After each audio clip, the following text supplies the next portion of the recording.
پچھلی قسط میں ہم نے جانا کہ اصحاب کہف کس طرح غار میں پہنچے اور 309 سال تک سوتے رہے۔ آئیے جانتے ہیں کہ جب وہ 309 سال بعد جاگے تو کیا واقعات رونما ہوئے۔ جب 309 سال کے بعد وہ جاگے تو آپس میں کہنے لگے ہم کتنا عرصہ سوئے۔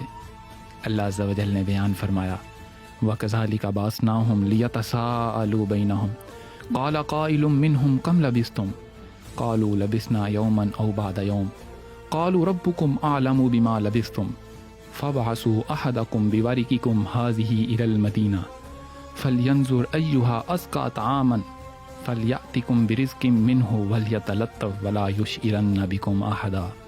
اور یوں ہی ہم نے ان کو جگایا کہ آپس میں ایک دوسرے سے احوال پوچھیں۔ ان میں سے ایک نے پوچھا تم لوگ یہاں کتنی دیر رہے؟ کچھ بولے کہ ایک دن یا دن سے کم رکے۔ تو وہ بولے تمہارا رب خوب جانتا ہے جتنا تم ٹھہرے۔ تو اپنے میں سے ایک کو چاندی کے ساتھ شہر میں بھیجو کہ وہ دیکھے کہ کون سا کھانا صاف ستھرا ہے، سو وہ تمہارے لیے وہ کھانا لے آئے، اور چاہیے کہ وہ نرمی کرے اور ہرگز کسی کو تمہاری اطلاع نہ دے۔ اصحاب کہف جب اٹھے تو انہیں یوں لگا کہ شاید ہم دن کا کچھ حصہ ہی سوئے ہیں، اور انہوں نے کھانا لینے کے لیے جب اپنے ساتھی کو باہر بھیجا تو انہیں یہ نصیحت کی کہ کسی کو کانوں کان خبر مت ہونے دینا، کہیں لوگوں کو ہماری خبر نہ ہو جائے۔ لیکن باہر تو 309 سال گزر چکے تھے۔ سلسلہ البرہانیہ کے شیخ طریقت امام اہل بیت سید امام فخر الدین رضی اللہ عنہ فرماتے ہیں کہ کچھ عیسائی نبی کریم صلی اللہ علیہ وآلہ وسلم کے پاس آئے اور کہنے لگے کہ آپ کہتے ہیں کہ قرآن اللہ کی جانب سے ہے اور ہماری کتاب یعنی انجیل بھی اللہ کی جانب سے ہے۔ نبی کریم صلی اللہ علیہ وآلہ وسلم نے ارشاد فرمایا بالکل۔ تو وہ کہنے لگے کہ ہماری کتاب کہتی ہے کہ اصحاب کہف غار میں 300 سال تک رکے رہے، اور آپ کی کتاب کہتی ہے فَلَبِثُوا فِي كَهْفِهِمْ 300 سِنِينَ وَازْدَادُوا تِسْعًا، یعنی وہ 309 سال تک ٹھہرے رہے۔ تو یا تو پہلی بات جھوٹی ہے یا دوسری۔ تو آپ صلی اللہ علیہ وآلہ وسلم نے فرمایا علی ابن ابی طالب کے پاس چلے جاؤ۔ وہ سیدنا علی ابن ابی طالب کرم اللہ وجہ الکریم کے پاس گئے اور یہی سوال دہرایا۔ تو آپ رضی اللہ عنہ نے ان سے ارشاد فرمایا کہ تمہارے سال شمسی مہینوں کے حساب سے ہیں اور ہمارے سال قمری مہینوں کے حساب سے ہیں، اور شمسی سال اور قمری سال کے درمیان 6 ایام کا فرق ہے، یعنی قمری سال شمسی سال سے 6 دن چھوٹا ہوتا ہے۔ اور جب آپ 6 کو 300 سے ضرب دیں گے اور حساب کریں گے تو آپ جان جائیں گے کہ شمسی سال اگر 300 ہوں تو وہ 309 قمری سال کے برابر ہوتے ہیں۔ اسی لیے قرآن نے 309 سال بیان کیے ہیں۔ تو جب اصحاب کہف بیدار ہوئے تو دقیانوس بادشاہ کو مرے لمبا عرصہ ہو چکا تھا۔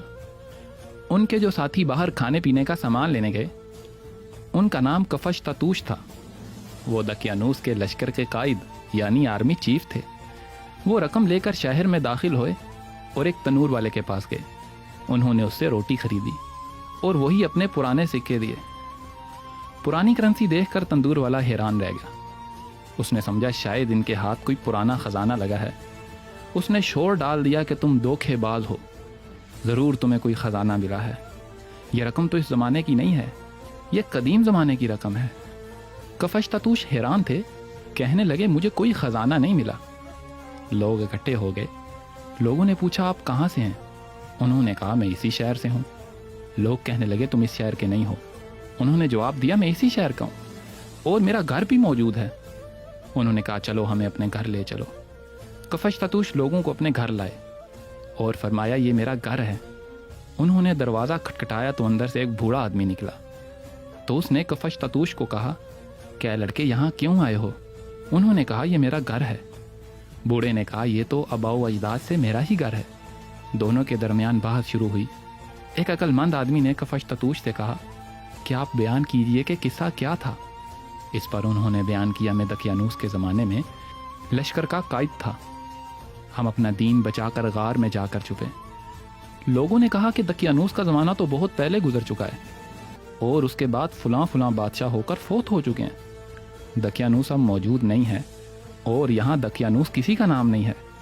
پھر انہوں نے اس بوڑھے سے پوچھا آپ اس گھر میں کیسے آئے؟ اس نے جواب دیا یہ میرے دادا کے دادا کا گھر ہے۔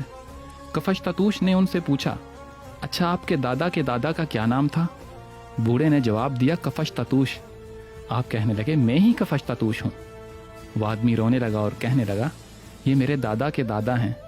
اس نے لوگوں کو اکٹھا کر لیا اور کہنے لگا کہ واقعی یہ لوگ بادشاہ سے بھاگے تھے۔ میں نے تاریخ میں سنا تھا، لوگوں کو ان کے جانے کی جگہ معلوم نہیں تھی۔ کفش تتوش سے پوچھا گیا کہ باقی کہاں ہیں؟ انہوں نے کہا کہ ہم اس پہاڑ میں جا کر سوئے تھے اور اب جاگے ہیں، لیکن جب حساب لگایا گیا ہے تو 309 سال تک سوئے ہیں۔ جب سب کھانا پینا کر چکے تو لوگوں نے کہا کہ ہمیں اپنی جماعت کی جگہ لے چلیں۔ جب سب لوگ غار تک پہنچے تو کفش تتوش کہنے لگے کہ مجھے ان سے بات کرنے دو، کیونکہ 309 سال گزر گئے ہیں اور ان میں سے یہ بات کوئی بھی نہیں جانتا۔ وہ گئے اور باقیوں سے کہنے لگے تم جانتے ہو کہ کتنا عرصہ سوئے رہے؟ وہ کہنے لگے کل عصر کے وقت آئے تھے اور صبح تک سوئے رہے۔ وہ کہنے لگے تم 309 سال تک یہاں ٹھہرے ہو۔ دقیانوس مر چکا ہے اور اس کے بعد فلاں فلاں بادشاہ بن کر مر چکے ہیں۔ ہم اس وقت فلاں زمانے میں ہیں۔ ان میں تکرار شروع ہو گئی کہ ایسا کیسے ہو سکتا ہے؟ آپ نے کہا ایسا ہو چکا ہے، میں اپنے پوتے کے پوتے سے ملا ہوں، اپنے گھر گیا ہوں۔ تو ان سب نے کہا کہ اب اللہ سے دعا کرتے ہیں کہ وہ ہم پر دوبارہ نیند طاری کر دے۔ اللہ نے ان کی دعا کو قبول فرمایا اور وہ دوبارہ سو گئے۔ مفسرین کرام نے بیان کیا ہے کہ اصحاب کہف کا غار ملک شام میں موجود ہے۔ اللہ عز و جل ہمیں اپنے نیک بندوں کی صحبت عطا فرمائے، آمین۔